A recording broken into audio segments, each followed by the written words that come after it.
Hello friends, welcome back to mom semi food kitchen channel. ఇవాల్టి special recipe tomato pulao. Bachelors కూడా ఈజీగా సింపుల్గా 5 మినిట్స్లో ప్రిపేర్ చేసుకునే టమాటో పులావ్. మరి ఈ రెసిపీని ఎలా ప్రిపేర్ చేయాలో చూద్దామా. ముందుగా స్టవ్ ఆన్ చేసుకొని స్టవ్ మీద ఒక ప్రెషర్ కుక్కర్ పెట్టుకోవాలి. ఇందులో 2 టేబుల్ స్పూన్స్ వరకు నెయ్యి వేసుకోవాలి. 2 టేబుల్ స్పూన్ నెయ్యికి 3 టేబుల్ స్పూన్ వరకు ఆయిల్ వేసుకోవాలి. కంప్లీట్గా నెయ్యితో చేసుకుంటే మనకి అంత బాగుండదు. సో కొద్దిగా నెయ్యి, కొద్దిగా ఆయిల్ వేసుకుంటే మనకి టేస్ట్ అనేది బాగుంటుంది. ఆయిల్ కాస్త హీట్ అయిన తర్వాత ఇందులోకి అన్ని మసాలా ఇంగ్రీడియంట్స్ వేసుకోవాలి. జీడిపప్పు, షాహీ జీరా, బిర్యానీ ఆకు, లవంగాలు, దాల్చిన చెక్క, యాలుకలు అన్నీ వేసుకోవాలి. అండ్ నెక్స్ట్ ఇందులోనే పచ్చిమిరపకాయలను కూడా పొడవుగా కట్ చేసి వాటిని కూడా వేసుకోవాలి.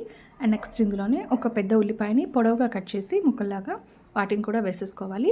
ఆనియన్స్ కాస్త వేగిన తర్వాత ఇందులోకి ఫ్రెష్గా రుబ్బి పెట్టుకున్న అల్లం వెల్లుల్లి పేస్ట్ 1 స్పూన్ వేసుకుంటే సరిపోతుంది.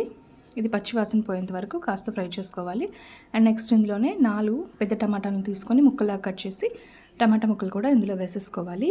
టమాటా ముక్కలు కూడా వేసుకున్న తర్వాత ఇందులోకి మనము ఒక బంగాళదుంపని పీల్ తీసేసి చిన్న చిన్న ముక్కలాగా కట్ చేసి వేసుకోవాలి. ఇక్కడ బంగాళదుంప అనేది కంప్లీట్గా ఆప్షనల్ అండి. అండ్ బంగాళదుంప ముక్కలు కూడా వేసుకున్న తర్వాత గ్రీన్ పీస్ కూడా ఒకసారి వాష్ చేసేసి తీసుకోవాలి. ఇక్కడ ఒక అరకప్ వరకు బఠానీలు తీసుకుంటే సరిపోతుంది, పచ్చి బఠానీలు. ఇవి కూడా మిక్స్ చేసుకోవాలి. నెక్స్ట్ ఇందులో 1/2 స్పూన్ వరకు పసుపు, 1 స్పూన్ వరకు సాల్ట్ వేసుకోవాలి. పసుపు, సాల్ట్ వేసుకొని ఒకసారి ముక్కల్లో బాగా మిక్స్ అయ్యే విధంగా మిక్స్ చేసుకొని దీనిని మీడియం ఫ్లేమ్లో ఉంచేసి ఒక 5 to 10 మినిట్స్ వరకు కుక్ చేసుకుంటే మనకి ముక్కలు అనేవి కాస్త మెత్తబడిపోతాయి ఉడికి. చూడండి, 5 మినిట్స్ తర్వాత మనకి టమాటా ముక్కలు అనేవి మెత్తబడి ఈ విధంగా ఉడికాయి. ఇప్పుడు ఇందులోకి మనము 1 గ్లాస్ వరకు రైస్ని వేసుకోవాలి.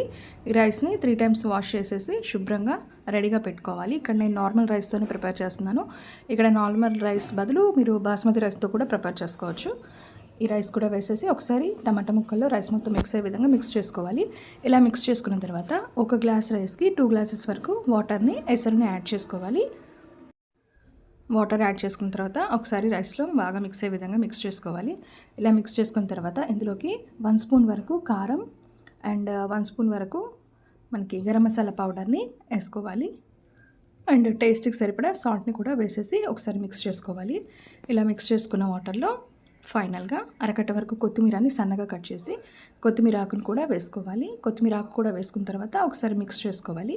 ఇలా మిక్స్ చేసుకున్న తర్వాత దీని మీద మూత పెట్టేసి స్టవ్ని మీడియం ఫ్లేమ్లో ఉంచి 3 విజిల్స్ వచ్చేంత వరకు కుక్ చేసుకోవాలి.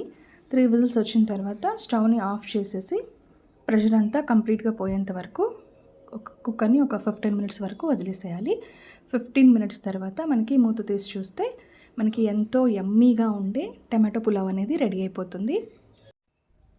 ఇంట్లో వెజిటబుల్స్ ఏమీ లేనప్పుడు మనము ఇలాగా ఈజీగా టమాటో పులావ్ని ప్రిపేర్ చేసుకోవచ్చు. చూడండి, ఎంతో టేస్టీగా ఉండే టమాటో పులావ్ రెడీ అయిపోయింది. మీకు కనుక రెసిపీ నచ్చినట్లయితే ఛానల్ని తప్పకుండా సబ్స్క్రైబ్ చేసుకోండి.